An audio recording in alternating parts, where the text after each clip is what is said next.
Is Christian leadership different than regular leadership? I'm here to answer that question for you.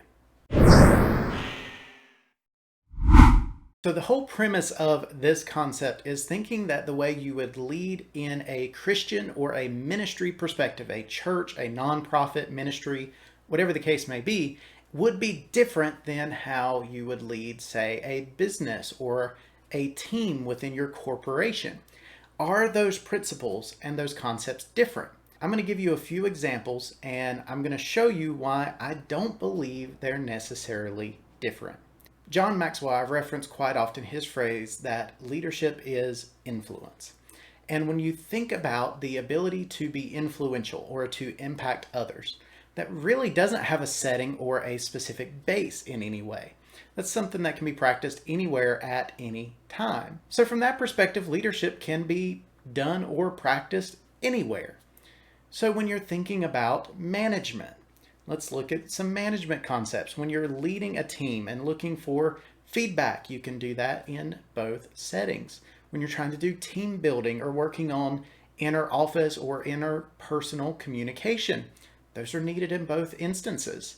You need that within the church setting among church staff and volunteers. You need that among your employees and managers at a business. So they're one and the same. Now, where you start to run into some differences is in leadership styles. If you have an authoritative style leadership where it is do what I say exactly as I say and only as I say it, that may work in certain corporate environments. People may not be happy with it, but it may work in certain environments. If you have that as your senior pastor at a church and they're saying, do what I say, only as I say, listen to me, nobody else, that's actually going to be a red flag. So there's certain leadership styles that may be different, but the ability to lead and to be a positive influence on people, to impact them, to teach them, to grow them, and to help them reach their God-given potential, yeah, that doesn't matter if it's a private company or a nonprofit or a church ministry, whatever. Those principles are actually the same. So the few things that I'm going to reference that are the biggest things for leaders to do and contribute to their people, and you will see how they compare between the two. Number one is communication. So communication, whether that is interpersonal, being able to speak and relate to people, active listening, and those types of things, that is important for anywhere. You need to be able to communicate effectively, to say what's on your mind, especially if you're in, say, a senior pastor role and you need to be able to speak and communicate your message. If you're a manager of a team at a company, you need to be able to communicate the vision and what people want to do. In John Maxwell's 21 Irrefutable Laws of Leadership, there is the law of buy-in, that people will buy into the person before they buy into the vision. And if they buy into the person, they will buy into the vision. You have to be able to communicate, convey what's on your mind, what's on your heart, and get people to follow you. Then they will follow your vision. So that's communication. Number two is teamwork, collaboration. Now, if the senior pastor is the only person that's doing anything and they're kind of controlling, that could be a problem, and it's potentially doomed to failure because they're going to burn out. They're going to exhaust themselves. It's the same as a manager who tries to pick up the slack for everybody, take control of everything, micromanage their workers, and also doesn't delegate very well. It's going to lead to burnout and failure. But if they foster that relationship and truly do delegate and empower their followers to also step up and lead, then that is where you have team success. Now, in a business setting, this could be something where there's a project that needs to be worked on, and the manager tasks a specific person and says, I want you to head up this project. That is delegation. That's giving power to an employee to take charge and lead.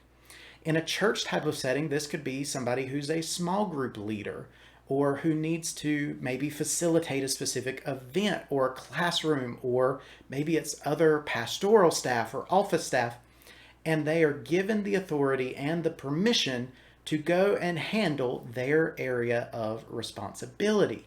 That is delegation and teamwork. The third thing that I would say is most vital, and this ties directly into the teamwork, is trust.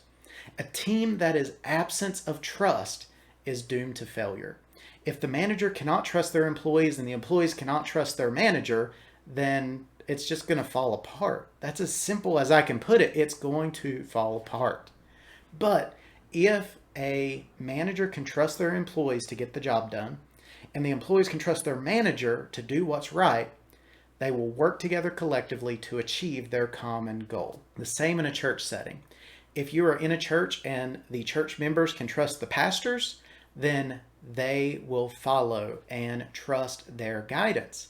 But if there's an absence of trust one way or another, then you start to run into issues because it's either distrust of the pastor or distrust of the staff, distrust of the worship leader, distrust of church members, whatever the case may be. You have to have a level of trust. And if there is an absence of trust, it could potentially be doomed to failure. So I hope this gives you some ideas that Christian leadership principles are actually not that different than regular business leadership principles. It's something that truly, coming from my perspective as a coach with Maxwell Leadership, my role in my local church, and just life experience, there's actually not that much different between business and church leadership when you start to break it down to the core principles. Once you do that, you realize leadership is the same, regardless of the position, regardless of where you're at. Leadership is universal across the board. There's so many principles that are good and so many principles that are bad, and you have to be able to differentiate and identify what works, what doesn't, and learn to lead effectively. So I hope you enjoyed this video. Be sure to drop the video a like, subscribe. Let me know down in the comments below, did you ever consider that these could be the same? Let me know your thoughts, and be sure to subscribe and look for future videos coming soon.